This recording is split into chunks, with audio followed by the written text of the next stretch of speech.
சிம்பிளா, ஈஸியா பேக்கரி ஸ்டைல்ல பஞ்சு போல வனிலா சாக்லேட் கப் கேக் பண்ண போறோம். அதுவுமே வந்து பார்த்தீங்கன்னா, ஒயிட் சுகர் இல்லாம பண்ண போறோம்.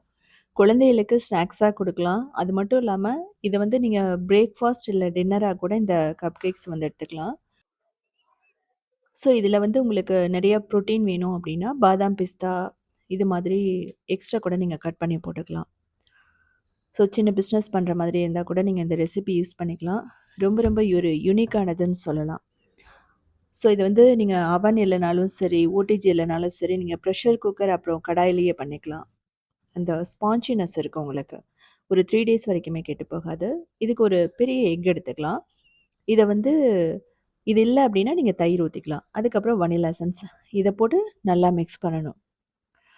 யூசுவலா அந்த ஃப்ளேவர வந்து கம்மி பண்றதுக்காக தான் நம்ம வனிலா எசன்ஸ் போடுறோம். நீங்க எக்ஸ்ட்ரா 2 எக் வேணாலும் போட்டுக்கலாம். No problem. தப்பாகாது இந்த ரெசிபி. இப்போ 1 கப் பால் எடுத்துக்கலாம். 1 கியூப் வந்து பட்டர் போட்டுக்கணும். அன்சால்டட் பட்டர் தான் இதுக்கு நல்லாருக்கும். இது நல்லா பொங்கி வந்தோனே ஆஃப் பண்ணிடுங்க.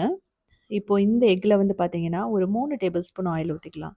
இத வந்து நல்லா மிக்ஸ் பண்ணணும். இப்போ ப்ரவுன் சுகர் 1/2 கப் போட்டுக்கலாம். டேஸ்ட்டுக்கு ஏத்த மாரி நீங்க சுகர் எல்லாம் போட்டுக்கலாம். சுகர் பிடிக்கல அப்படிங்கும்போது ப்ரவுன் சுகர் பிடிக்கலன்னா, நீங்க டேட்ஸ வந்து அரைச்சு போட்டுக்கலாம். பால்ல ஊற வச்சு.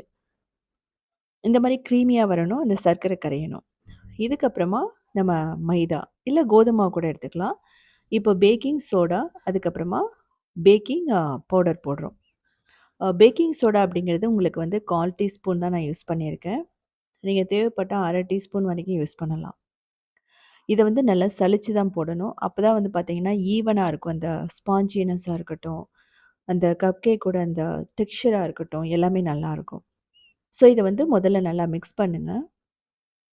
மிக்ஸ் பண்ணிட்டு தான் நம்ம தேவையான அளவு பால் ஊத்தணும். பட்டர் போட்டுக்கிறதுனால உங்களுக்கு அந்த ரிச் ஃப்ளேவர் கிடைக்கும். யூசுவலா 1/4 கப் பட்டர் போடுவாங்க. நான் வந்து கியூப் தான் போட்டிருக்கேன். ஸோ நல்லா மிக்ஸ் பண்ணிட்டு அதுக்கப்புறம் ஊத்துங்க. லம்ஸே இருக்கக்கூடாது.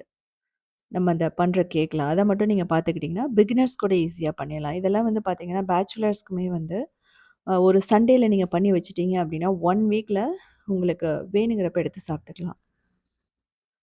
ஸோ அதே சமயம் ஓவரா மிக்ஸ் பண்ணி அடிக்கக்கூடாது. ஓவரா பீட் பண்ணீங்க அப்டின்னாலும் அந்த கேக் வந்து இறுகிடும். ஸோ அதெல்லாம் நீங்க பார்த்துக்கணும்.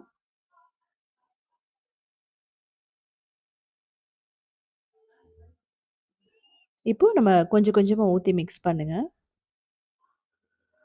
இது வந்து நம்ம 2 விதமா பண்ண போறோம். நான் சொல்லியிருக்கேன் வனிலா அண்ட் சாக்லேட்னு 2 ஃப்ளேவர். ஸோ வனிலாக்கு வந்து இத அப்படியே எடுத்துக்கலாம். அதில வந்து நம்ம கப் கேக் மோல்ட்ல ஊத்துனதுக்கு அப்புறமா, நான் கொக்கோ பவுடர் ஆட் பண்ணுவேன். ஸோ அதுவுமே நான் எப்படின்னு சொல்றேன். காஃபி ஃப்ளேவர் வேணும்னாலும், நீங்க 3 விதமா கூட பண்ணலாம். ஒண்ணும் பிரச்சனை இல்ல. செகண்ட் டைம் வந்து காஃபி பவுடர் ஆட் பண்ணிட்டு, நல்லா சூடான தண்ணீல கொஞ்சமா அதை ஆட் பண்ணி பண்ணலாம். அதில நீங்க கொக்கோ பவுடர் ஆட் பண்ணியும் பண்ணலாம். இப்ப இந்த மாரி மோல்டு இருந்தா நீங்க ஊத்துங்க. இல்லன்னா சின்ன சின்ன கப்ஸ் இருக்கும் நம்ம வீட்ல. இல்ல டம்ளர் இருக்கும். அதில கூட நீங்க வந்து போடலாம். இந்த கப் கேக் லைனர்ஸ் எல்லாம் இல்ல அப்படிங்கிற பட்சத்தில நான் சொல்றேன். ஸோ முதல்ல ஒரு 2 டேபிள் ஸ்பூன் இந்த மாவு ஊத்திட்டு, மீதி இருக்கிற மாவுல தான் கொக்கோ பவுடர் நான் மிக்ஸ் பண்ணுவோம். ஒரு 3 டேபிள் ஸ்பூன் டேஸ்ட்டுக்கு ஏத்த மாரி நீங்க போட்டுக்கங்க. மீதி இருக்கிற பால வந்து ஊத்திறலாம். ஸோ நல்லா இதையுமே கட்டியில மிக்ஸ் பண்ணணும்.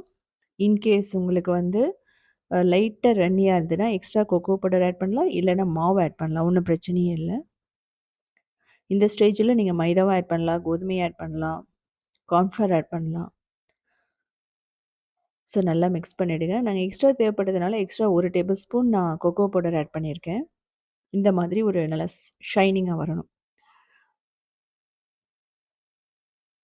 இதே வந்து பார்த்தீங்கன்னா, பிரெட் டின்ல பண்ணீங்கன்னா ரொம்ப சூப்பரா இருக்கும். அது மாரி இருக்கும். இல்ல ரவுண்ட் டின், ஸ்கொயர் எதுல வேணாலும் பண்ணலாம். இதே மெத்தட் தான். கூடிய சீக்கிரம் அந்த ரெசிபி நான் போடுறேன். கோதும மாவுல எப்படி பண்றதுன்னு சொல்லிட்டு. இந்த மாரி ஸ்மூத்னஸ் இருக்கணும். ஸோ இத வந்து ரிமைனிங் இருக்கிற கப் கேக் அந்த மோல்டுல ஊத்திறலாம். இதுல ரொம்ப முக்கியமான விஷயம், தப்பாகிற விஷயம் அப்டின்னா, நெறைய பேர் வந்து பிகினர்ஸா இருக்கும்போது அந்த கப் கேக்கோட மேல மேல ஊத்திடுவாங்க. ஸோ அதனால முழுக்க முழுக்க ஊத்துனீங்கன்னா, அது அப்படியே பொங்கி வந்துரும்.